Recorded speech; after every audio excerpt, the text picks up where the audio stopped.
శ్రీ గురుభ్యో నమః. చిన్ననాటి చందమామ కథలకు స్వాగతం. ఈరోజు మనం 2 చిట్టి కథలను విందాం. మొదటిది అత్తా కోడళ్ల కథలు, రెండవది అల్లుడికి విందు. ఇక మొదటి కథ విందాం. అనగనగా ఒక ఊళ్ళో ఒక పెద్దమ్మ ఉన్నది. ఆమెకు ఒక్కడే కొడుకు. అతనికి యుక్త వయసు రాగానే మంచి అందమైన పిల్లను చూసి పెళ్లి చేసింది. కొంతకాలం పోయిన తర్వాత కోడలు కాపురానికి వచ్చింది.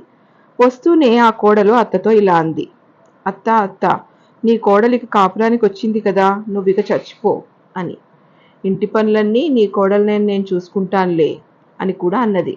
అప్పుడు అత్త కోడలితో ఇలా అన్నది: నీ కడుపున ఒక కాయ కాస్తే చూసి చచ్చిపోదామని ఉన్నది అని. అప్పుడిక కోడలు చేసేది లేమీ లేక ఊరుకున్నది.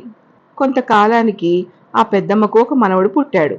అప్పుడు కోడలు అత్తతో, నాకు కొడుకు పుట్టాక చచ్చిపోతానన్నావు కదా, ఇక చచ్చిపో అత్త అన్నది.